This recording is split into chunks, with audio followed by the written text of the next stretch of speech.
할렐루야. 오늘 또 스승의 주일이고 또 우리가 부부 그리고 성년의 날을 우리가 함께하면서 드리는 그런 주일에 오신 여러분들을 주님의 이름으로 축원드립니다. 지금 우리 주위에는요. 참된 스승, 참된 교육을 외치는 소리가 굉장히 높습니다. 오늘처럼 굉장히 혼탁하죠. 뭐 정치, 사회, 교육 분야에서 다 자기가 옳다고 해서 들으려고 하지도 않고 스승을 두지 않는 그런 시대에 우리는 살고 있습니다.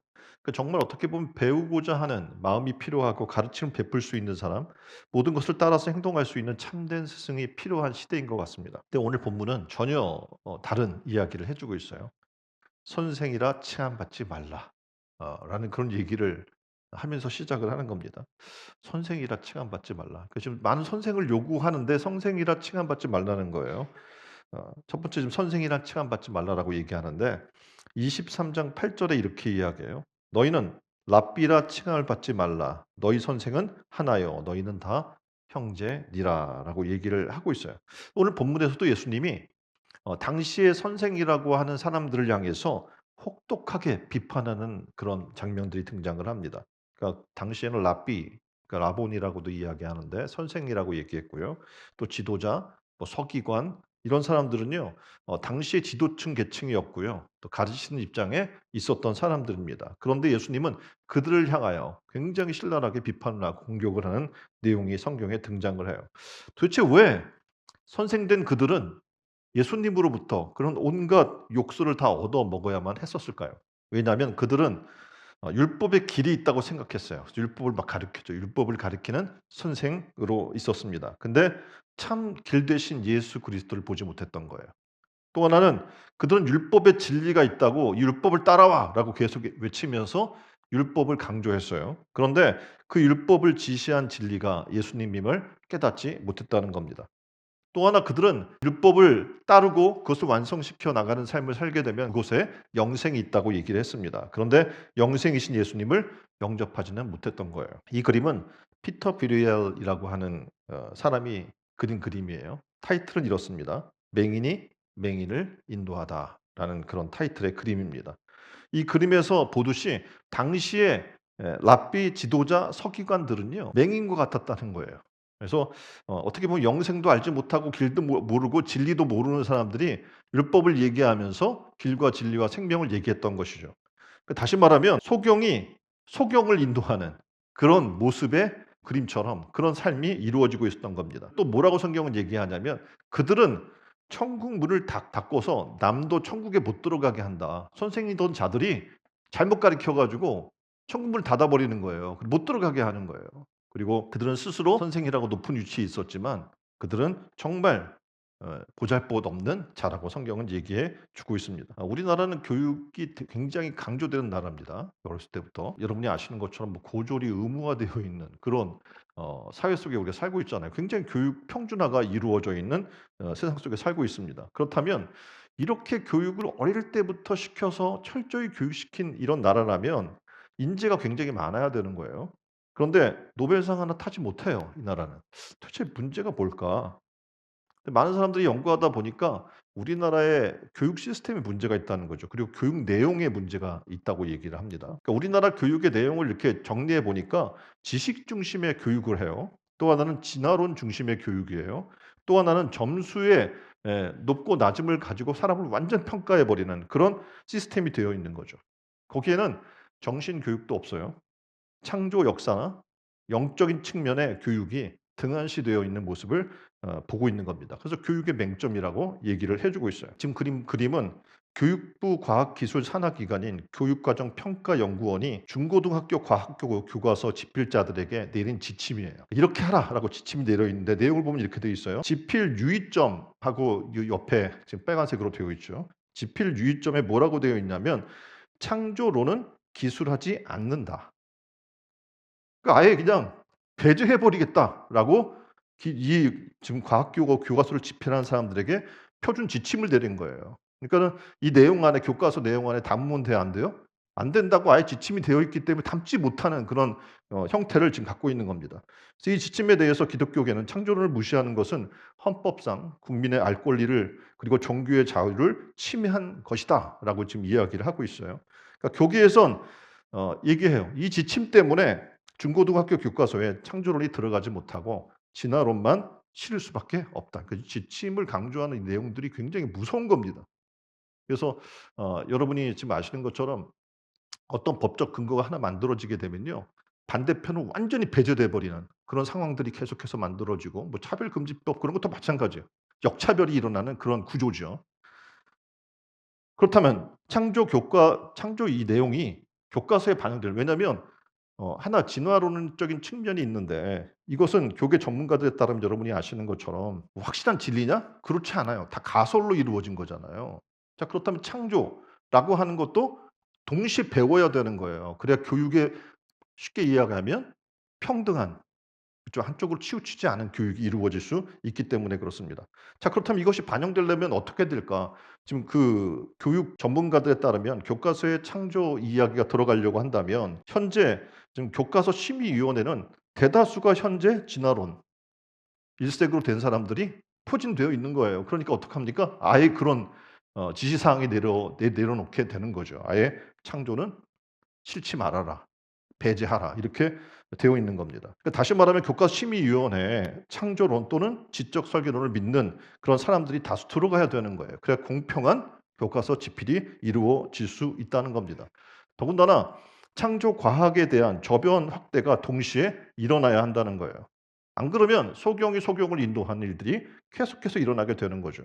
이용상 한국창조과학회장은 이렇게 얘기해요. 진화론은 증거가 불충분한 하나의 가설인데도 국정 교과서를 통해 과학적 사실이라고 가르쳐서 우리의 세계관에 영향을 주고 있다. 창조론을 경시하다 몰락한 유럽 교회의 전철을 우리가 밟을 수 없다.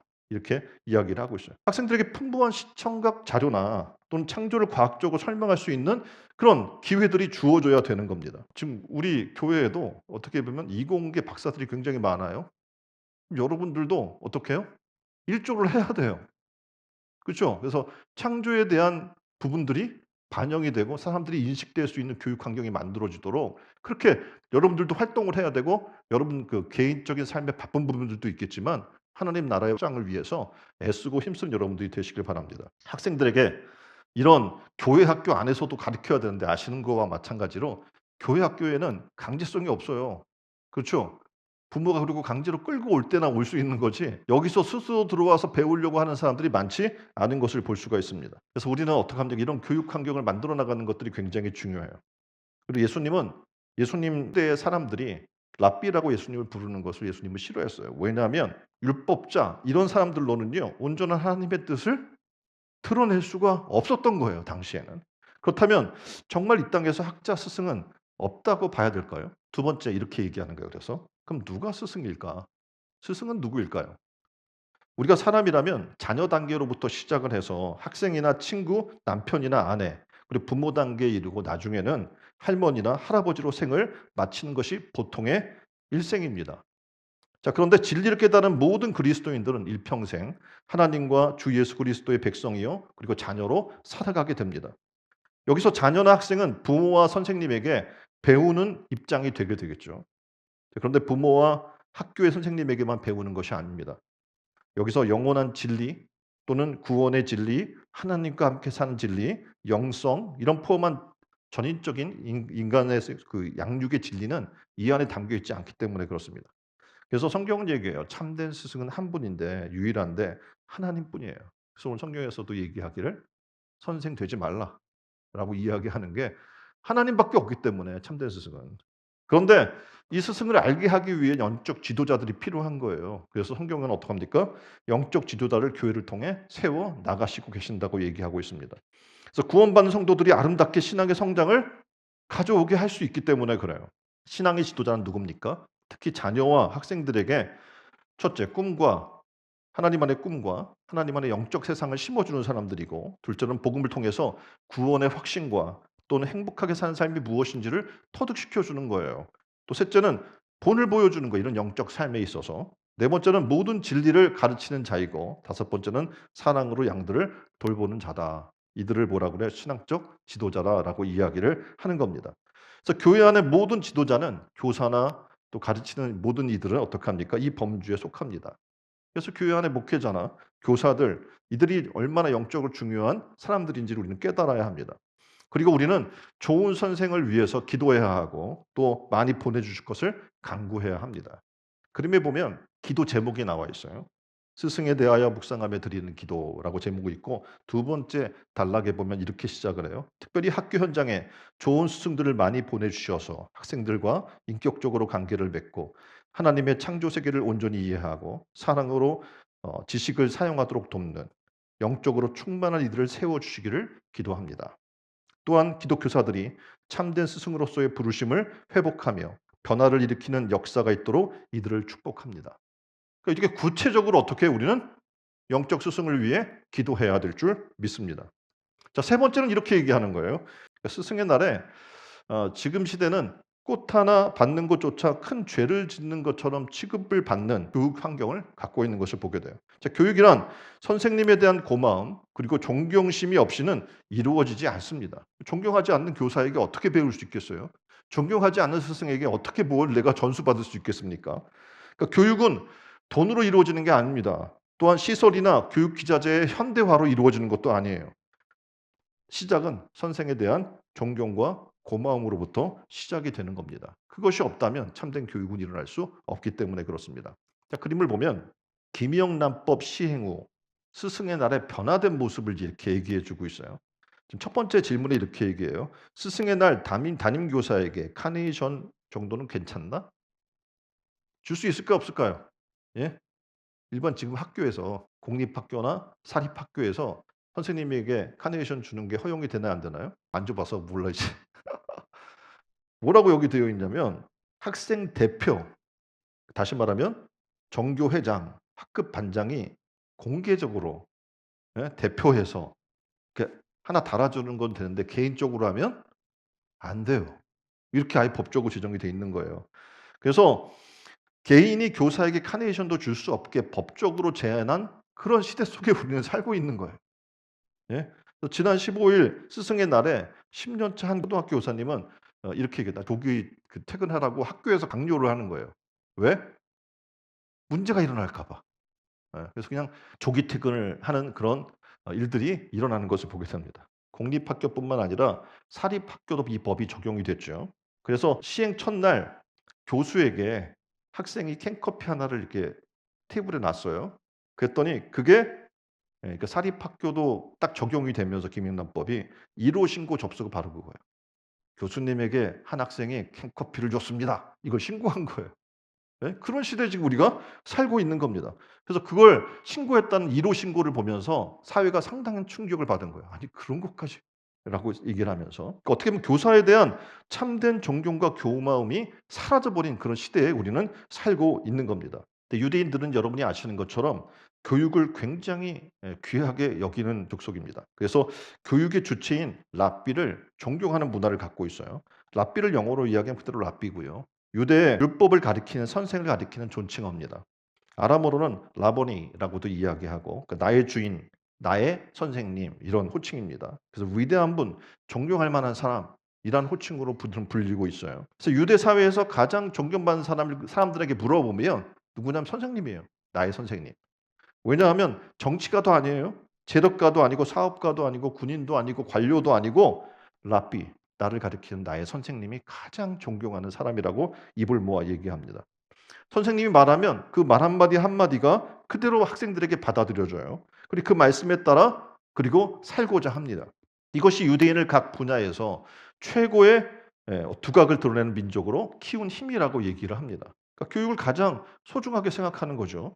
그리고 교육의 주체인 선생님을 가장 존경하는 그런 민족. 사회 풍토가 유대인을 강인한 민족으로 그리고 다방면에 걸쳐서 최고의 두각을 나타내는 그러한 민족으로 키우는 원동력이 되었다라고 얘기하는 겁니다.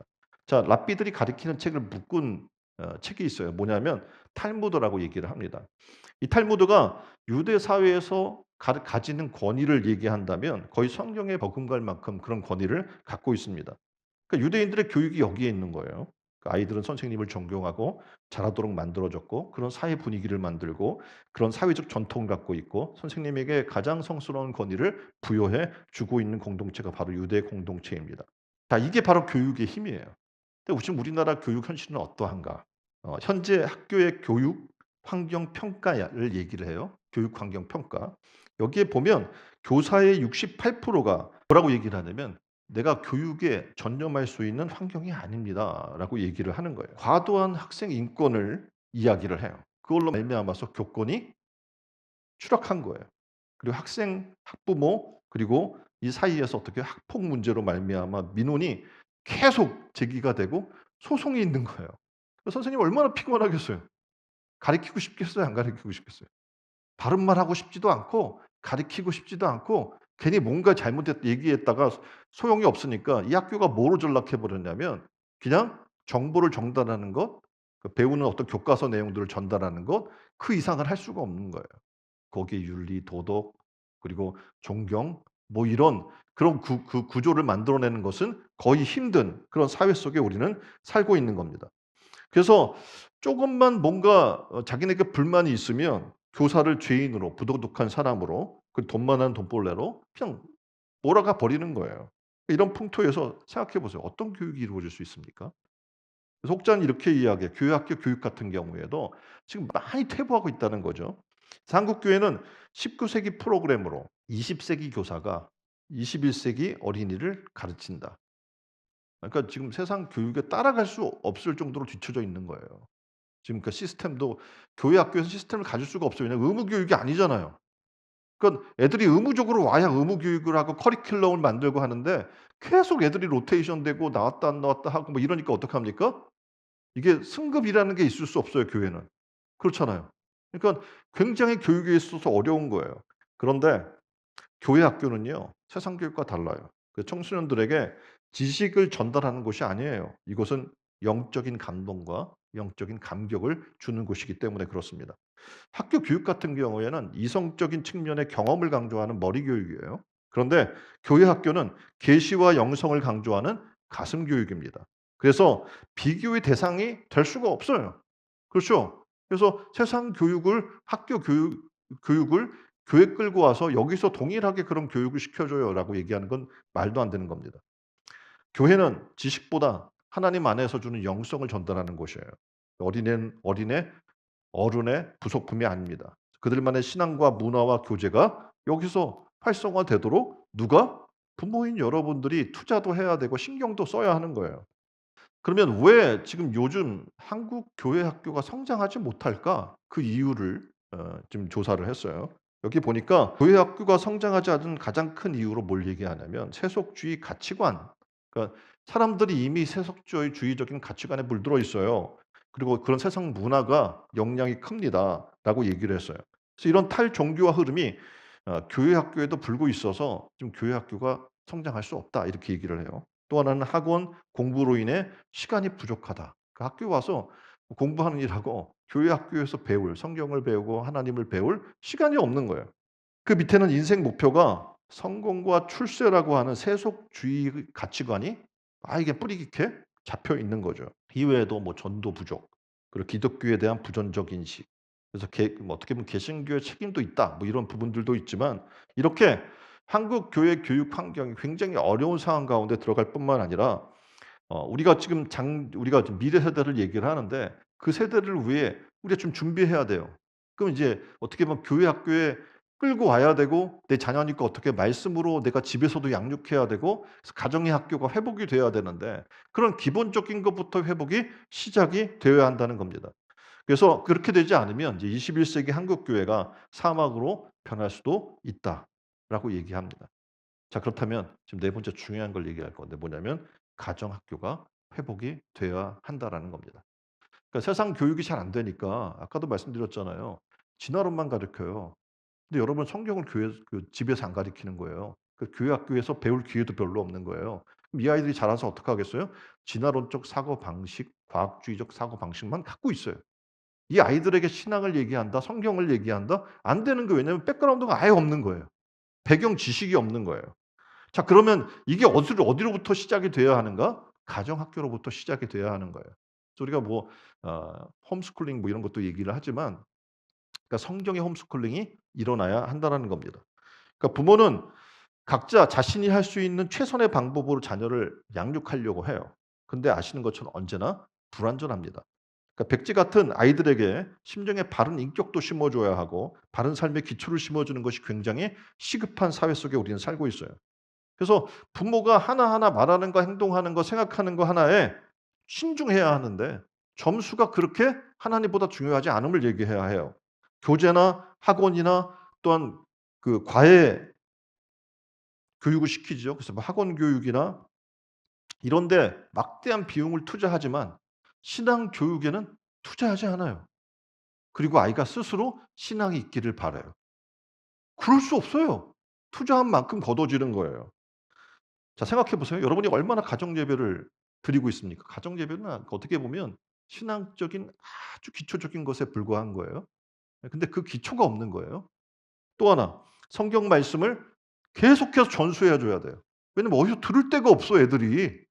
여러분 아니면 어디서 듣겠어요. 여러분이 옛날 얘기해 주잖아요. 그 옛날 같은 경우에는 부모님들이 아이들하고 이렇게 앉아서 화롯불에 뭐 정말 옛날 얘기지만 앉아서 어떻게 가족이 식탁 앞에 앉아서 식탁머리 그 교육이라고 하는 것들을 하잖아요. 그래서 "이렇게 해야 돼." 예의 범절도 가르치고 뭐 하잖아요. 근데 지금은 안 돼. 그거 자체가. 그냥 학교에다 맡겨 버리고 가정의 교육 또 성경의 교육 완전 포기해 버린 그런 부모들로 가득 차 있는 거죠. 생각해 봐요. 그런 성경 말씀도 가르치지 않고 기도하는 법도 안 가르치고 영적 교육도 하지 않으면서 "공부해라."라고 하는 것만 가르친 부모에게서 어떻게 영적인 자녀가 나올 수 있겠습니까? 불가능한 거죠. 여러분은 와요. 그리고 얘기하는 거죠. "교회 학교에서 우리 애들을 잘 안 가르쳐 줬어요." 말도 안 되는 얘기를 하고 있는 거예요. 교회 학교는 일 주일에 한 번, 한 시간 와서 드리는 것도 안 해요. 등 떠 밀지도 않아요 부모님들이.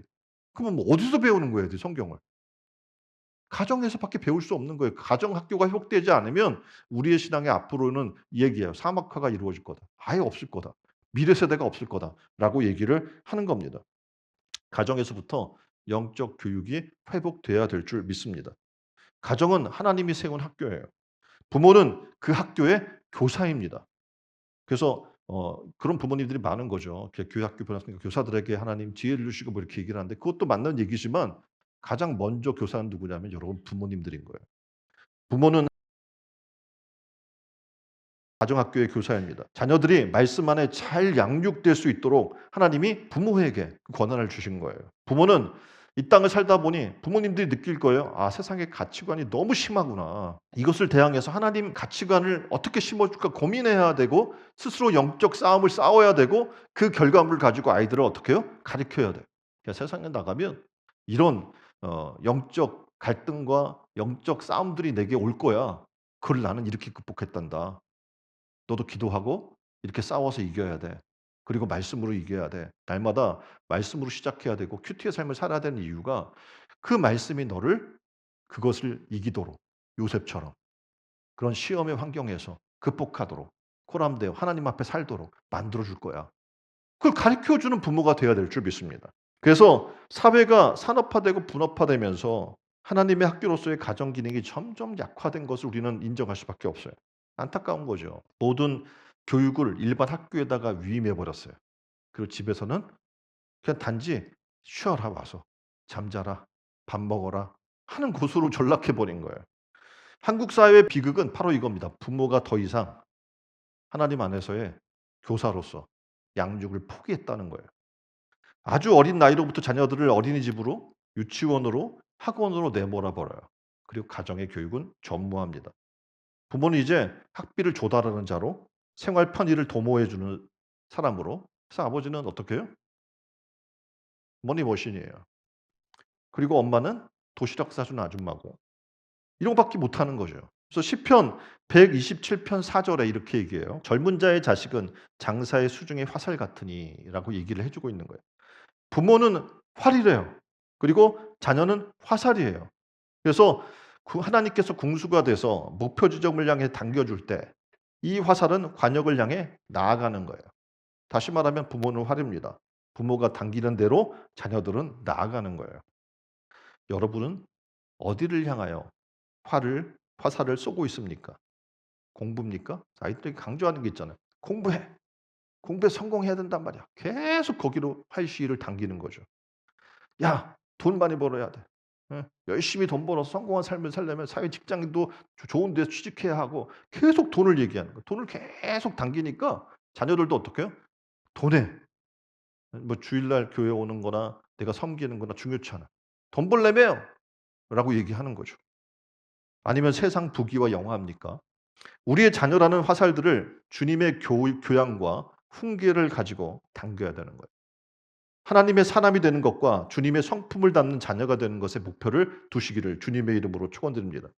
하나님 맡기신 이 사명을 학교 선생님이나 학원 선생님에게 넘겨줘서는 안 돼요.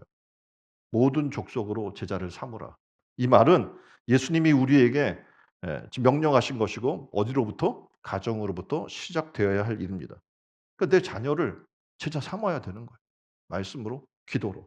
주님께서 분부한 모든 것을 가르쳐 지키게 어떻게 해요? 지속적으로 얘기해야 되는 거죠. 그래서 얘기해요. 앉았을 때나 누웠을 때나 어떻게 해요? 천장에다 붙여서 누우면 천장에 말씀이 보이고 그렇죠? 문에 말씀이 보이고 팔목에 끼어서 어떻게 해요? 팔을 들면 또 보이고 미간에 붙여서 계속 걸을 때마다 그 말씀이 보이도록 그렇게 양육하라는 거예요. 그렇게 양육하지면 하지 않으면 신앙적으로 아이가 성장할 수 없는 겁니다.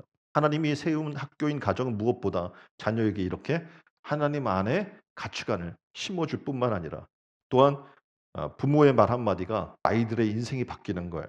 그래서 이제 너는 하나님이 너를 얼마나 사랑하는지를 얘기해 줘야 하고 앞으로 어떻게 하나님 안에서 큰 일꾼이 될 거야. 하나님이 사용하시는. 이것을 얘기해 줘야 되는 거예요. 그럴 때 놀랍게도 어떻게 해요? 그 아이들은 미래가 달라지게 되는 것이고 교회의 미래가 달라지는 것이고 또 사회의 미래가 달라지게 될 줄 믿습니다. 하나님이 세운 가정이라는 학교의 중요성을 다시금 깨달았으면 좋겠어요. 그리스도의 그런 가정들을 그래서 세워나가기를 주님의 이름으로 축원드립니다. 자, 부모, 교사라고 말씀을 드렸어요. 그리고 교회 학교에서 가르치는 또 교사들이 있어요.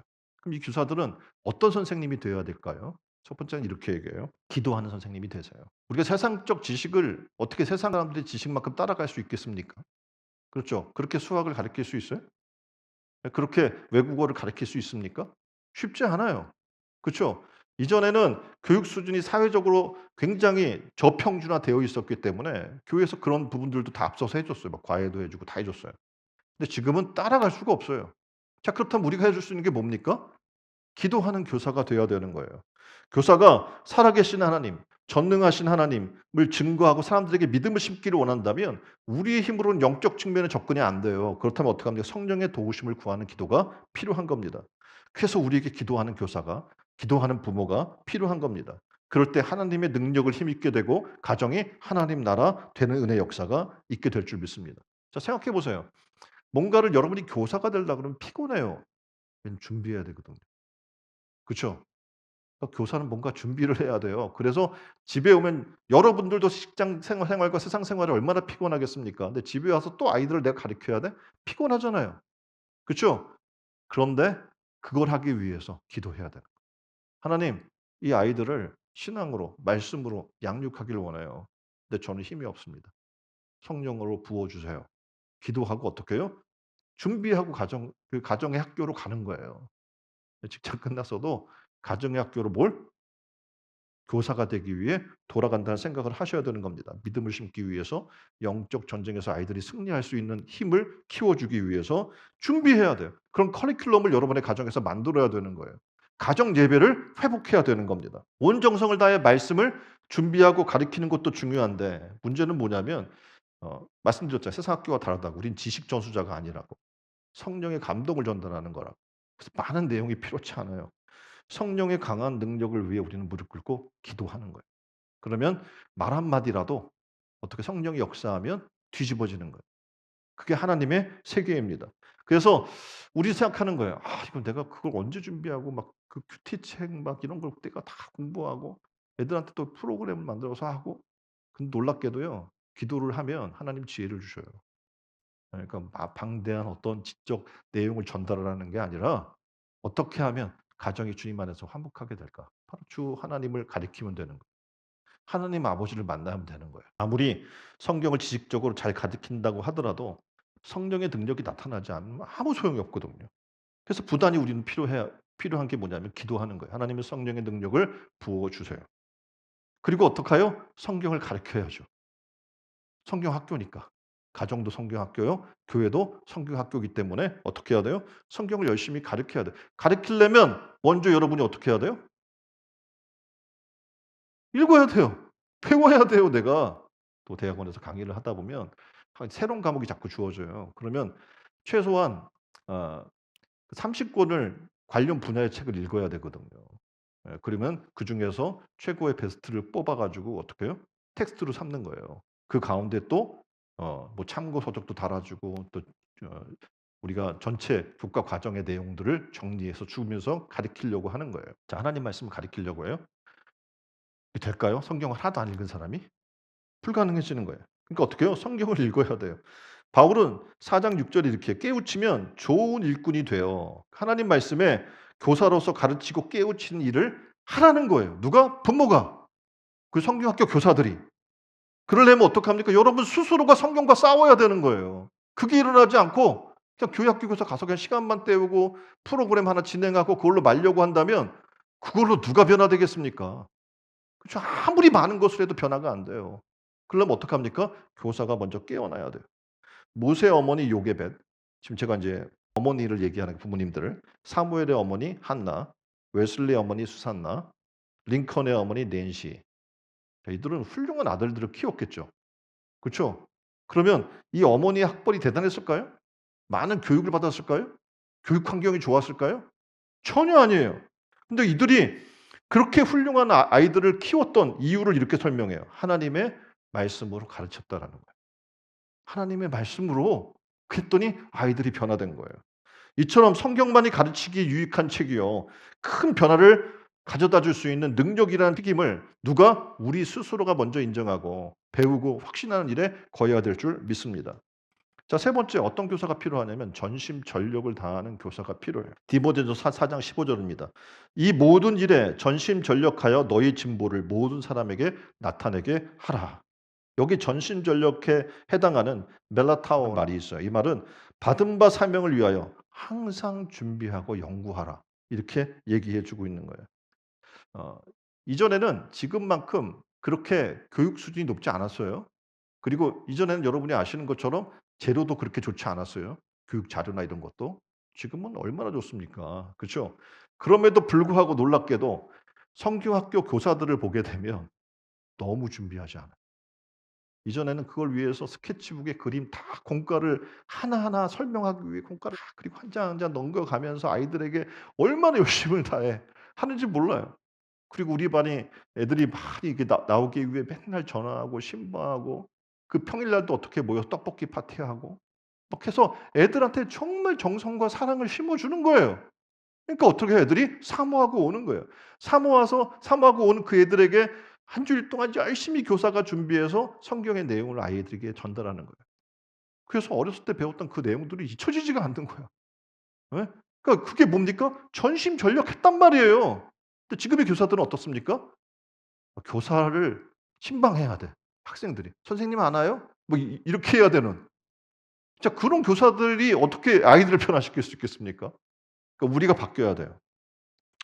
뭐라고 얘기하냐면 "받은 바 사명을 위하여 항상 준비하고 연구하라." 어떻게 이 아이들에게 이 말씀을 맛있게 전달해 줄 수 있을까? 한 절이라도 아이들이 가지고 어떻게 살게 할까? 이거를 그 아이들과 씨름해야 되거든요. 오늘 성경 우리에게 이야기해요. 이렇게 무슨 일이든지 전심전력하는 자만이 발전할 수 있다. 우리의 신앙이 발전하려면 이런 교사들이 필요해요. 이런 부모 교사들도 필요하고 성경학교 교사들도 필요하고. 또 하나 네 번째는 이렇게 얘기해요. 어떤 교사가 되어야 되냐면 말과 행실과 사랑과 믿음과 정절에 본이 되는 교사가 되라. 교사의 권위는요, 외부적 무슨 박사 가운을 내가 둘러 쓴다고 어떤 장식이나 연령으로 나이가 많아서 오는 게 아닙니다. 생활에서 오는 거예요. 그래서 말과 행실과 사랑과 믿음과 정절에 대해서 뭘 얘기하냐면 본이 되라라고 얘기하는 거예요. 그러니까 말이란 설교뿐만 아니라 사적 대화가 포함되어 있는 거예요.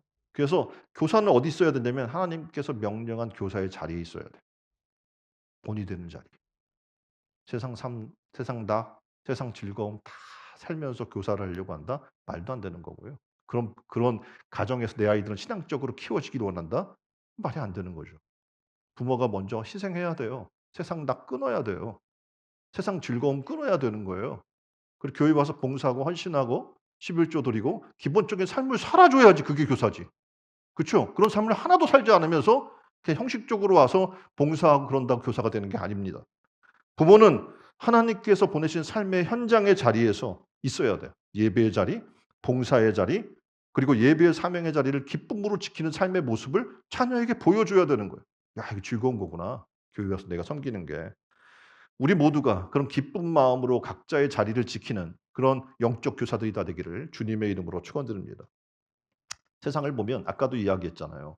왜 교회 학교가 자꾸 줄까? 우리 뭐 사회적 그런 핑계들을 많이 대요. 근데 다 맞아요. 뭐 예를 들면 초조 출산이에요. 학교도 문 닫아. 도시에 있는 학교도 폐교를 해요. 그만큼 아이들이 없는 거예요. 그럼 당연히 그만큼 교회 학교도 없겠죠. 그런 핑계를 대요. 뭐 학교도 폐교하는데 지금 뭐 그래서 교회 학교가 없는 교회들이 굉장히 많습니다 지금. 그만큼 아이들이 없는 거예요. 또 경제적으로도 어려워요. 불경기예요. 직장 생활, 경제 활동도 어려운데 그래서 영적 교육을 내가 가정에서 시킨 불가능한 것처럼 보일 수도 있습니다. 근데 바울은 갈라디아서 6장 6 절에 "가르침을 받는 자는 말씀 듣는 자와 좋은 것을 함께 하라."라고 얘기를 해 주고 있어요. 여러분들은 영적으로 영적 자녀들을 지금 교회에 맡겼잖아요. 그럼 그 교사들하고 함께 해야 돼요. 얘기도 나누고. 왜냐하면 부모에게 하지 않는 이야기를 교사에게 있거든요. 그럼 나누는 거예요, 그런 것들을. 그리고 어떻게 해요? 교사들을 대우해 줘야죠. 이 교사들은 세상의 교사처럼 그렇게 예 뭐 생을 내 생을 책임져 주고 이렇게 뭐 먹여 주고 그러면서 있는 사람들이 아니잖아요. 그냥 내 삶을 살면서 와서 봉사하는 거예요. 그러니까 이렇게 좋은 것을 함께 하려고 할 때 교회 학교가 부흥되겠죠. 그럼 교회가 부흥되고 위대한 믿음의 인재들이 나오는 거예요. 그런 사람들을 통해서 어떻게 해요? 정말 마음이 영혼을 향한 간절함이 있는 사람들이 보여요 이렇게 다. 옆에 보세요 사람을. 영혼에 대한 간절함이 있어 보이십니까? 막 눈이 막 불타오릅니까? 우리 교회 학교 교사들을 위해 기도해 주시기 바랍니다. 그리고 교사들을 위로하고 격려해 주시길 바랍니다. 그리고 선생님에 대한 존경과 감사를 가지고 표현해 주세요. 가정학교가 회복되기 위해서 힘써 주십시오. 성경을 열심히 가르치는 가정, 그리고 전심전력을 다하는 모습을 보여주는 가정, 말과 행실과 사랑과 믿음의 본이 되는 그런 가정, 그런 가정의 부모들, 또 교사들이 다 되기를 주님의 이름으로 축원드립니다. 우리 함께 기도했으면 좋겠어요. 하나님, 스승의 주일을 맞았는데 우리의 스승은 단 한 분 하나님뿐인데 우리에게 영적 그 하나님을 가리키는 지도자로 우리를 세워 주셨는데 성경을 가리키는 지도자로 우리를 세워 주셨는데 하나님 우리가 게으르고 나태하고 세상의 여러 가지 환경과 상황을 핑계 대면서 교사되지 못하고 있습니다. 하나님 우리를 깨워 주십시오. 영적으로 깨워 주십시오. 우리 심령에 성령의 불을 이 시간 지펴 주십시오. 그래서 하나님 영혼을 향한 불타는 마음을 가지고 하나님 참된 교사 되게 해 달라고 다 같이 한 목소리로 기도하겠습니다.